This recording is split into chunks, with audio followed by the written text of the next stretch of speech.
I'm here in Medellín, Colombia on its Metrocable system. This is the first urban gondola system built in the world and a model for all others. In this video, I'm going to tell you about urban gondola systems, their pros and cons, and tell you if one might be coming to the United States. Stay tuned. So I've been wanting to do an urban gondola video for a long time. So when gondola company Leitner Poma contacted me about doing a video, it was a no-brainer. That said, I retained all editorial control. So thanks Leitner Poma, and back to the video. When you hear the word gondola, your mind might go to the unique Venetian watercraft, the other mode of transportation with the same name. But I'm talking about the transportation technology that might be best known as a scenic way to get up the mountain during a ski vacation. And yes, most of the aerial gondolas are installed at ski resorts. Many others serve tourists and have a reputation as a theme park ride. But cities have begun to see gondolas as a valid option for moving commuters. The gondolas in this video are a form of cable-propelled transit. There are actually a surprising number of transit types that use cables. The historic cable cars in San Francisco use the same basic technology that gondolas use. The difference is that the cables are below the car instead of above. Cable-propelled transit is unique because the cars don't have any engines or motors. The cables are pulled at the ends, and in the case of cable cars and gondolas, the cars grip onto the cable to move. Cable-propelled transit also consists of aerial trams, which are different than gondolas. Portland, Oregon built an aerial tram system in 2006. Roosevelt Island in New York City is also served by an aerial tram. Gondola systems have small cars that come at frequent intervals and are capable of having multiple stations along the line. Aerial trams have larger vehicles that come much less frequently. Portland's system only has 2 vehicles that go back and forth opposite one another. While Portland's aerial tram system is a good fit for its situation, connecting 2 campuses of a large hospital system separated by a large hill, gondolas are considered better for the urban environment.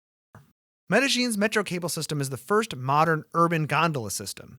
The first line was built in 2004. They have since built 2 more, and even more are planned.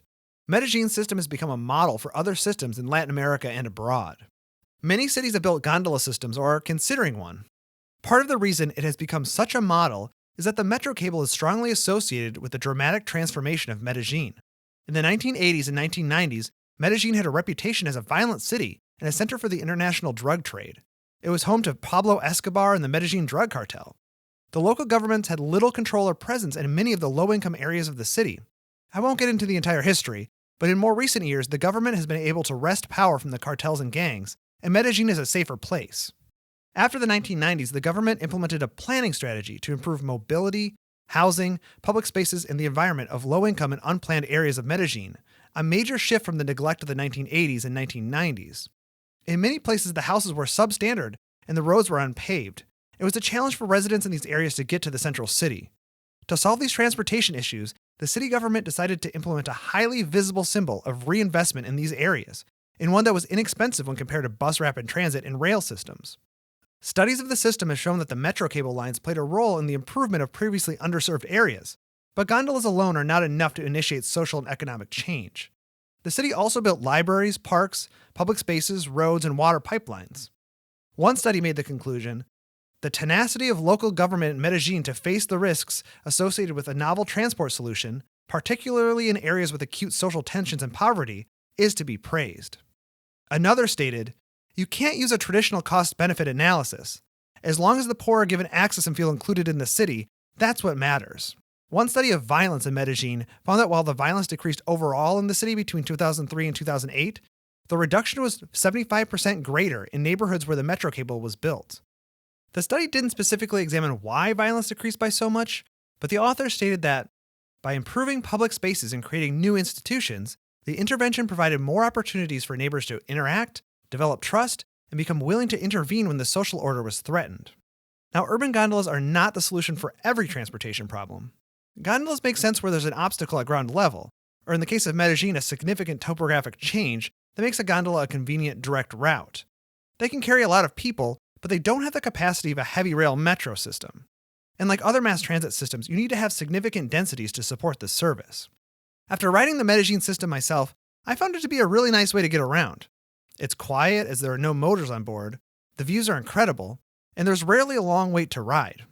It's a little awkward sharing a cabin with up to 7 strangers, but you get used to it. So there's definitely a niche in the transportation market for cable-propelled transit. For one thing, they're a lot cheaper to build than traditional rail systems. You don't need to build bridges or tunnels. They're also a lot quicker to build. And unlike trains and buses, you don't have to wait for a train. The loading is continuous. So for all these reasons, cities in the United States have begun wondering, are cable-propelled transit systems right for us?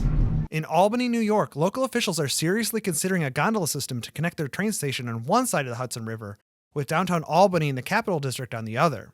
Their motivation isn't the same as Medellin's, but the idea of inexpensive, direct, and novel transit is compelling. In the Washington, D.C. area, Georgetown commissioned a feasibility study to build a gondola to connect the city to the ROSSLYN metro station. Georgetown doesn't have a metro station and may not get one for decades. A gondola could provide an attractive alternative until one is built. There's a proposal to build a gondola system in Boston that would run from the South Station to the seaport. Real estate developers Millennium Partners and Cargo Ventures envision a 1-mile gondola system above Summer Street to connect South Station with 12 acres they plan to develop, and they're willing to put up the entire cost, $100 million, to build it. This project is interesting because the gondola is not designed to take commuters over challenging geography like rivers or hills. This gondola system would be taking commuters over gridlocked traffic. The seaport area has limited road access for buses and cars. A gondola system would allow commuters in this newly developed area to rise above the traffic and catch a gondola that would come every 9 seconds and transport 15,000 commuters a day. The plan has support of many nearby landowners, and the city officials are keeping an open mind. This is somewhat of a new application of gondola technology, but if it's built, it could serve as a model for other places with intractable traffic and no easy bus or rail transit solution. Time will tell if urban gondola systems will continue to spread to cities across the globe. It's clear they fill a niche for direct, continuous transit where there are challenges at ground level. Here in Medellín, it connects the poorer neighborhoods on the hillside to the central city. In Boston, it may lift commuters over traffic. As cities continue to confront mobility challenges, it seems like more transportation options is probably a good thing. Hey everyone, thanks for watching. I'm busy editing the Medellín footage I took today, but I wanted to take a second to thank the sponsor of this video, Lightner Poma, as well as all of my Patreon patrons, especially Darren Kitchen, who at the Metropolitan level gets this shout out. So thank you again, Darren, and thank you everybody.